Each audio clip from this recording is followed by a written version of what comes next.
इस कहानी की शुरुआत होती है कुछ पहाड़ी शेरों को दिखाते हुए जो पास के जंगल में घूम रही थी। ये सब लायंस फैमिली मेंबर्स थे। इनमें से लायन डैड अपनी फैमिली को कहता है कि कभी भी इंसानों पर भरोसा मत करना, वो बहुत खतरनाक होते हैं, हमेशा उनसे दूर रहना, कभी भी तुम्हारी जान ले सकते हैं। ये सुनकर सबसे छोटा लायन कहता है, लेकिन हम तो पहाड़ी शेर अच्छे होते हैं ना, तो फिर वो हमारी जान क्यों लेंगे, क्योंकि हम भी तो किसी को कोई नुकसान नहीं पहुँचाते ना। जब डैड लायन कहते हैं वो बात ठीक है, लेकिन इंसान कभी भी अपना रूप बदल सकते हैं, इसलिए उन पर यकीन करना किसी बेवकूफी से कम नहीं है। मगर छोटा लायन फिर भी इस बात को कबूल करने को तैयार नहीं था। वो इंसानों के बारे में जानना चाहता था, इसीलिए अपने डैड के लाख मना करने के बाद भी वो उस तरफ भाग जाता है जहाँ इंसान रहते हैं। इसके बाद सीन शिफ्ट होकर आता है कहानी के मेन कैरेक्टर जे पर, जो एक बच्चा है और ये लायंस वाला सपना देखकर अचानक उसकी नींद खुल जाती है। अब यहाँ मैं आपको जे की चौंका देने वाली हकीकत बताती हूँ। तो जे असल में वही लायन बच्चा है। असल में वो शेप शिफ्टर है जिसके दो रूप होते हैं, जानवर और इंसान वाला। जब चाहे वो इंसान में खुद को बदल सकते हैं और जब चाहे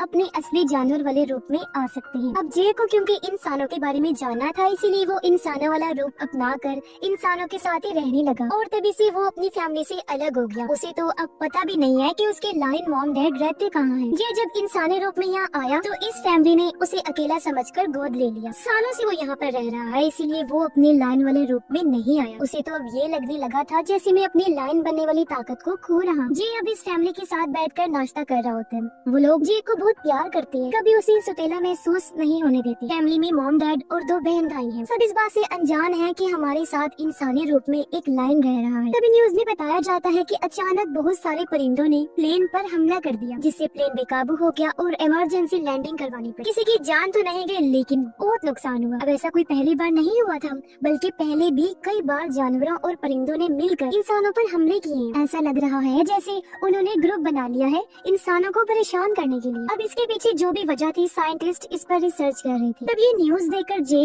और फैमिली बहुत हैरान रह जाते हैं। अगले दिन जे की बहन और मॉम उसे नए स्कूल छोड़ने जा रही थी, क्योंकि वहीं से ही उसे आगे की पढ़ाई करनी। अब हालांकि वो जाना तो नहीं चाहता था, लेकिन फैमिली के कहने पर उसे जाना ही पड़ना था, क्योंकि वो चाहती थी कि जे का कुछ दिमाग खुले और वो अच्छा महसूस करे, दुनिया के बारे में उसे पता चल सके। रात को जब ये लोग एक होटल में आराम करने के लिए रुके तो जे कुछ भेड़ियों को देखता है जो किसी खास मकसद से एक फैक्ट्री की तरफ जा रही थी, जिससे उसे काफी हैरानी हुई। अगली सुबह ये लोग उस हाई स्कूल में पहुंच जाते हैं, जहाँ की हेड जे का वेलकम करते हुए उसका नाम वगैरह पूछती है। फिर वो उसकी मॉम को तसल्ली देते हुए कहती है कि अगली बार जब आप जे से मिलने आएंगे ना, तो आपको इसमें काफी अच्छे बदलाव नजर आएंगे। आपको जरा भी परेशान होने की जरूरत नहीं है, क्योंकि यहाँ के सभी बच्चे आपस में बहुत प्यार से रहते हैं। तब ये सुनकर मॉम को भी तसल्ली हुई और वो उसे गुड बाय कहकर चली जाती है। उनके जाने के बाद हेड जे को कहती है, हम तुम्हारे बारे में सब कुछ जानते हैं कि तुम इंसान नहीं एक शेप शिफ्टर हो, और सिर्फ तुम ही नहीं, यहाँ का हर एक बच्चा शेप शिफ्टर ही है, जिन सबको यहाँ ट्रेन किया जाता है कि किस तरह अच्छे तरीके से वो अपने दोनों रूपों के साथ रह सकते हैं। तो मुझे बताओ कि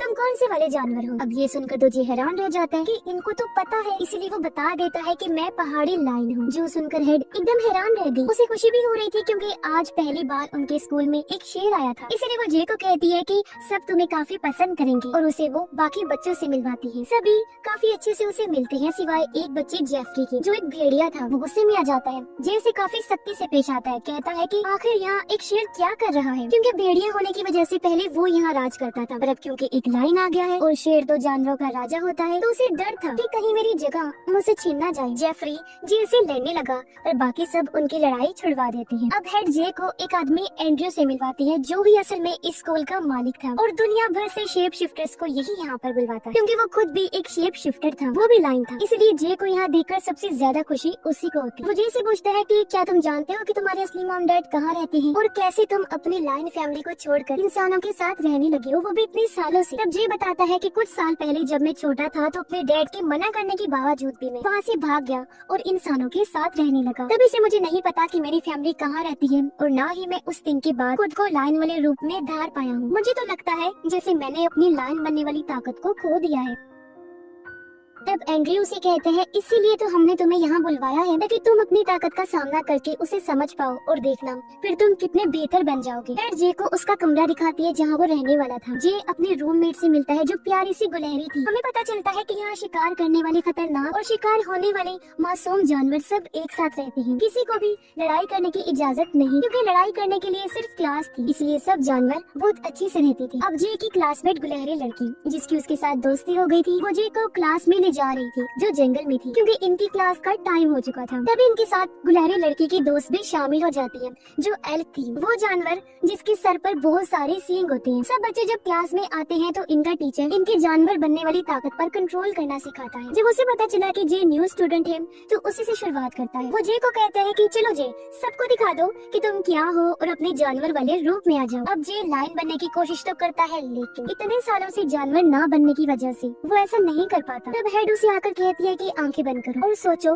कि तुम अपनी फैमिली के साथ जंगल में हो, इस तरह तुम्हें अपना रूप बदलने में आसानी होगी, तो जल्दी करो। जे जैसे ही अपनी आंखें बंद करता है तो उसे अपने लायन डैड नजर आते जो बता रही थी कि किस तरह जंगल में रहा जाता है। ये देखते ही जे खुद को फाइनली लायन वाले रूप में धार लेता है। उसे शेर बनता देख सब बच्चे भी खुश हो गए और वो सब भी अपने जानवर वाले रूप में आकर जंगल में घूमने लगते हैं। क्लास खत्म होने के बाद इनका एक और रूममेट आ जाता है जो एक बाइसन था। अब ये तीनों क्योंकि एक साथ रहते थे इसलिए इनकी काफी अच्छी दोस्ती हो जाती है। जे जब अपने दोस्तों के साथ कैंटीन गया तो वो जेफरी को देखता है जो बाकी स्टूडेंट्स को परेशान कर रहा था। जेफरी की 4 दोस्त हैं जो सब भी भेड़िए हैं और बाकी कमजोर जानवरों को वो तंग करते हैं। ये देख जे को बुरा लगा। वो जेफरी को कहता है कि बाकी जानवरों को परेशान करना यहाँ के असूल के खिलाफ है और तुम असूल को नहीं तोड़ सकते, समझे। जेफरी भी उस पर गुस्सा करने लगा कि अब तुम मुझे सिखाओगे, भले ही तुम लायन हो लेकिन हम 5 भेड़िए हैं इसलिए हमसे पंगा मत लो, हम तुम पर भारी पड़ के इधर ही तुम्हें खा जाएंगे। गुस्से में दोनों एक दूसरे पर धारने लगे, लेकिन इससे पहले लायन और भेड़िए की लड़ाई होती एक टीचर इनकी लड़ाई रुकवा देता है। वो वार्न भी करता है कि आइंदा के बाद क्लास के बाहर लड़ाई की तो दोनों को सजा होगी। अगले दिन सारे बच्चे लड़ाई की क्लास में प्रैक्टिस के लिए आ जाते हैं जहाँ टीचर सबसे पहले एक भालू लड़की की लड़ाई जे के दोस्त बाइसन से करवाती है। लड़ाई का असूल यही था कि एक दूसरे पर जानलेवा हमला नहीं करना, ना ही जान लेनी है, बस प्रैक्टिस करनी है ताकि असली लड़ाई में अभी की सीखी गई चीजें काम आ सके। मगर इस लड़ाई में बाइसन हार जाता है तो भालू लड़की से लड़ने के लिए जे को बुलाया जाता है। इस बार भी कई बार जानवर बनने की कोशिश वो करता है लेकिन नाकाम ही रहता है। तब एंड्रयू उसके पास आकर एक पोटली देता है। जैसे ही जे ने उसे सूंघा वो फौरन ही लायन में बदल जाता है। इस पोटली में दरअसल पहाड़ों की मिट्टी थी जिसे सूंघकर जे को एहसास हुआ जैसे मैं अभी भी अपने फैमिली के साथ पहाड़ों पर हूँ और वो लायन बनने के साथ साथ भालू लड़की को भी हरा देता है। एंड्रयू जे से कहता है कि इस पोटली को तुम अपने पास ही रख लो, ये लायन बनने में तुम्हारी मदद करे, साथ ही मैं खुद भी तुम्हें ट्रेनिंग देना चाहता हूँ, तो क्या तुम इसके लिए तैयार हो। जे हाँ बोल देता है क्योंकि वो ये सोचकर खुश हो गया था कि अच्छी बात है अगर मुझे एक सीनियर लायन ट्रेनिंग देगा। तो कुछ देर बाद जेफरी जे के पास आया, कहता है पिछली बार तो लड़ाई हो ना पाई, आज रात जंगल में तेरा इंतजार करूंगा, अगर जिगरा है तो लड़ाई करने आ जाना। ये सुनकर जे को बड़ा गुस्सा आया। वो सोचता है कि ये एक भेड़िया होकर मुझे एक लायन को लड़ने के लिए चैलेंज कर रहा है, जाहिर है उससे बर्दाश्त नहीं हुआ, इसीलिए वो चैलेंज को कबूल कर लेता है ये सोचकर कि मैं इसे अच्छा मजा चखाऊंगा। लेकिन रात को जे जब अपने दोस्तों के साथ जंगल में गया तो उसने देखा कि अकेले केले की लड़ाई में जेफरी ने अपने दोस्तों को भी शामिल कर लिया है और अब चारों भेड़िए हर तरफ से अकेले लायन पर हमला कर रहे थे। शुरू में तो जे बड़ी हिम्मत से लड़ता है लेकिन धीरे धीरे वो हिम्मत हारने लगता है। अब जे की जान को खतरे में देखकर उसका दोस्त खुद को बाइसन में बदलकर भेड़ियों से भिड़ जाता है। वो उन पर हमला करके भगा देता है जिससे जे की जान बच गई। अगले दिन एंड्रयू जे को अपने साथ घुमाने लेकर जाता है। रास्ते में उसने बताया कि कल रात तुम्हारे और जेफरी के बीच जो कुछ भी हुआ मैं सब जानता हूँ, लेकिन तुम एक लायन हो जो भेड़ियों को बिना किसी की मदद के हरा सकता है, तुम्हें बाइसन की जरूरत नहीं पड़नी चाहिए। इस पर जे कहते हैं मैंने मुकाबला किया था लेकिन एक साथ चारों को हराना बहुत मुश्किल था। तब एंड्रयू कहता है कोई बात नहीं, धीरे धीरे तुम बिल्कुल परफेक्ट बन जाओगे, अभी तो शुरुआत है, जिसके बाद तुम्हारे सामने 4 तो क्या 10 भी आ गए ना कि तुम आसानी से उनको हरा दोगे, लेकिन हाँ वैसा बनने के लिए तुम्हें मेहनत करनी पड़े। फिर वो जे को वापस स्कूल छोड़ देता है। हेड आकर एंड्रयू से कहती है कि सुनो, अगर सबसे ज्यादा अहमियत तुम जे को दोगे ना तो बाकी बच्चों पर इसका बुरा असर पड़ेगा, इसीलिए हमें सबके साथ एक जैसा ही पेश आना चाहिए। तब एंड्रयू ने कहा कि जे खास है और उसे स्पेशल फील भी तो करवाना है ना जो मैं उसे करवाऊंगा, खास ट्रेनिंग उसे दूंगा। इतना बोलकर वो चला गया। अब क्योंकि क्लास से बाहर जेफरी, उसके दोस्तों और जे ने लड़ाई की थी इसलिए सबको किचन में काम करने की सजा दी जाती है। लेकिन फिर चुपके से एल्क लड़की जे को अपने साथ जंगल में लेकर जाती है जहाँ स्कूल की काउंसिल्स की मीटिंग चल रही थी। वो जे को बताती है कि ये सब लोग इंसानों को नुकसान पहुंचाने के लिए प्लान्स करते हैं। जैसे सुनने में आया होगा कि जानवरों और परिंदों ने इंसानों पर हमले किए हैं, तो ये इन लोगों ने ही किया था ताकि इंसानों को नुकसान पहुंचाया जा सके, बिल्कुल वैसे ही जैसे शिकारी जानवरों को पहुंचाते हैं। तब एक परिंदा उड़ते हुए वहाँ आता है जो और कोई नहीं बल्कि हेड थी, क्योंकि वो भी इन्हीं सब में शामिल थी, जो देखकर जे काफी हैरान रह जाता है। अगले दिन एंड्रयू जे को जंगल में लेकर जाता है उसे ट्रेन करने के लिए और शिकार करना सिखाता है। थोड़ा सीख लेने के बाद जे अपना पहला शिकार करता है जिससे उसे काफी खुशी हुई। रात को जे फिर से जेफरी और उसके दोस्तों को फैक्ट्री की तरफ जाते हुए देखता है। इस बार वो उनका पीछा करता है ताकि जान सके कि आखिर ये लोग क्या करने वाले हैं। अब सारे भेड़िए गार्ड को डराकर भगा देते हैं। फिर जैसे ही वो लोग मशीन की तारों को नुकसान पहुंचा रहे होते हैं तो जेफरी की नजर जे पर पड़ जाती है। वो गुस्से में जे से कहता है कि तुम क्या हमारी जासूसी कर रहे हो? तुम्हारी हिम्मत कैसी हुई हम पर नजर रखने? मैं देखना तुम्हें छोड़ूंगा नहीं और इस बार तुम्हें बचाने वाला कोई नहीं होगा। लेकिन उनकी लड़ाई होती पहले ही एंड्रयू आकर उन्हें रोक देता है और जेफरी से कहता है कि जल्दी चलो यहाँ से वरना हम फंस सकते हैं। ये सुन जे समझ गया कि जेफरी जो कुछ भी कर रहा है वो एंड्रयू के कहने पर ही कर रहा है। तब एंड्रयू जे से कहने लगा कि चलो मेरे साथ, मैं तुम्हें सब बताता हूँ कि आखिर यहाँ पर चल क्या रहा है। उसे अपने घर लाने के बाद एंड्रयू बताता है कि हम जानवर पहले इंसानों से नफरत नहीं करते थे मगर अब हमें उनसे बहुत नफरत हो गई है। वो जो फैक्ट्री है ना उसने आधा जंगल खाली कर दिया है। सब कुछ काट कर उन्होंने यहाँ पर फैक्ट्री बना दी है जहाँ से केमिकल्स निकलते हैं जिसकी वजह से न जाने कितनी मासूम जानवरों को अपनी जिंदगी से हाथ धोना पड़ता है। इंसानों को हम जानवर और माहौल की कोई फिक्र ही नहीं है। अब मेरी बेटी और वाइफ को इंसानों ने ही मारा था, हालांकि उनका कोई कसूर भी नहीं था। क्या था? वो तो बस जंगल में घूम ही रही थी ना, जो कि उनका घर भी है, लेकिन इंसानों ने वहाँ भी उन्हें नहीं छोड़ा। और तो और वक्त के साथ इंसानों में अच्छे बदलाव आने के बजाय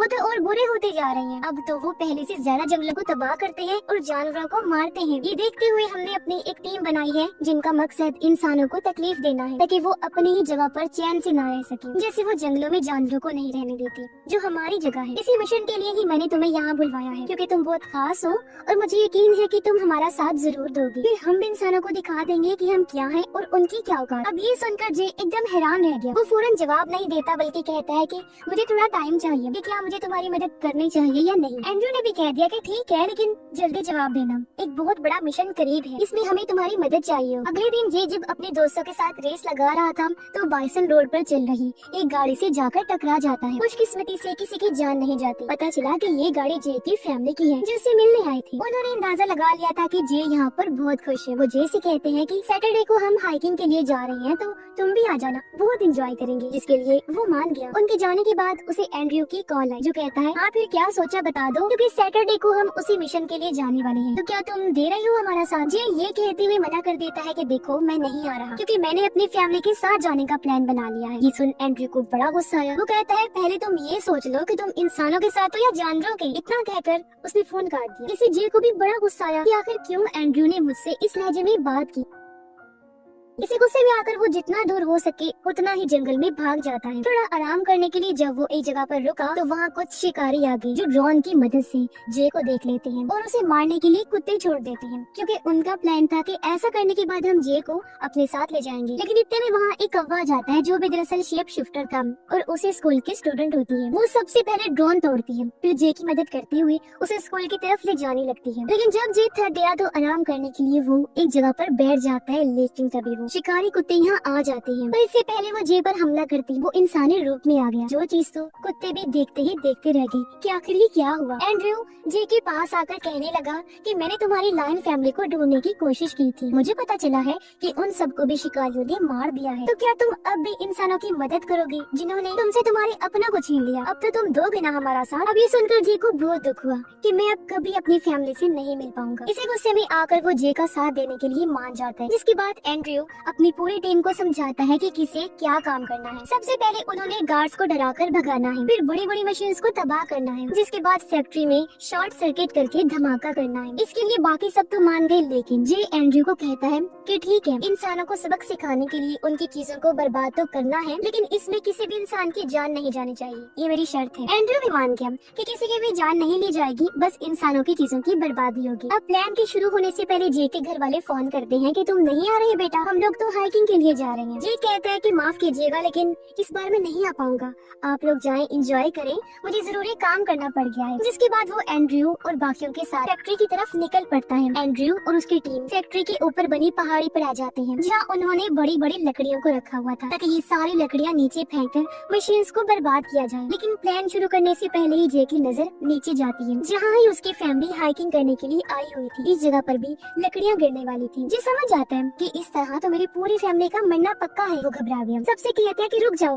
हम ऐसा नहीं कर सकते, प्लान को यहीं रोक दो। लेकिन कोई भी उसकी बात सुनने को तैयार नहीं था। इसीलिए जे एंड्रयू को कॉल करके कहता है कि प्लीज मिशन रोक दो, मेरी फैमिली नीचे है, उनकी जान को खतरा है, और तुमने कहा था कि किसी की जान को खतरे में नहीं डालोगे। एंड्रयू कहता है अरे इतना बड़ा मिशन है ये, तो कुछ लोगों की जान तो जाएगी ना, तुम टेंशन न लो, वैसे भी वो कौन सा तुम्हारी अपनी फैमिली है। इतना बोलकर उसने फोन रख दिया। जे को बहुत गुस्सा आया कि मुझसे बहुत बड़ी गलती हो गई इस एंड्रयू का साथ देकर। वो परेशान हो जाता है क्योंकि अकेला वो कुछ भी नहीं कर सकता। लेकिन एन वक्त पर उसके दोस्त यहाँ आ जाते हैं क्योंकि वो समझ गए थे कि जे किसी परेशानी में है, तो वो उसकी मदद करते हैं। इससे जे को भी थोड़ी तसल्ली हुई कि चलो मेरे साथी तो आ गए हैं। लेकिन अब एंड्रयू के साथी उनसे लड़ने लगी ताकि वो मिशन को पूरा कर सके। इतनी ही देर में यहाँ एंड्रयू भी लाइन वाले रूप में आ गया था जो जे से ही लड़ने लगता है। इस लड़ाई में वो सारी लकड़ियाँ रस्सी से छूटकर नीचे गिरने लगती हैं, पर खुशकिस्मती से नीचे खड़ी जे की फैमिली लकड़ियों को आते हुए देख लेती है, इसलिए वो लोग फौरन साइड पर हट जाते हैं। लेकिन जे की छोटी बहन जो हेडफोन में गाने सुन रही थी उसे आवाज नहीं आती, पर इससे पहले लकड़ियाँ उस पर गिरकर उसकी जान जाती। ठीक वक्त पर जे आकर अपनी बहन की जान बचा लेता है। अब इसे एंड्रयू का प्लान तो कामयाब हो चुका था, लेकिन खुशकिस्मती से जे की फैमिली की जान भी बच गई थी, जिससे वो बहुत ज्यादा खुश हो जाता है। लेकिन वो एंड्रयू के पास आकर उस पर बहुत चिल्लाता है कि तुमने मुझसे झूठ बोला था कि इंसानों को नुकसान नहीं पहुंचाओगे, इसलिए आइंदा कभी मैं तुम्हारी किसी भी बात पर यकीन नहीं करूंगा। इतना बोलकर वो अपने दोस्तों के साथ वापस स्कूल आ जाता है, जहाँ भी सारे लोग बहुत खुश थे क्योंकि उसने इतना बहादुरी वाला काम जो किया था। तो इस मूवी से ये मैसेज मिला कि जंगल और जानवरों के साथ कभी बुरा नहीं करना चाहिए। और इसी के साथ ही ये फिल्म इधर ही खत्म हो जाती है।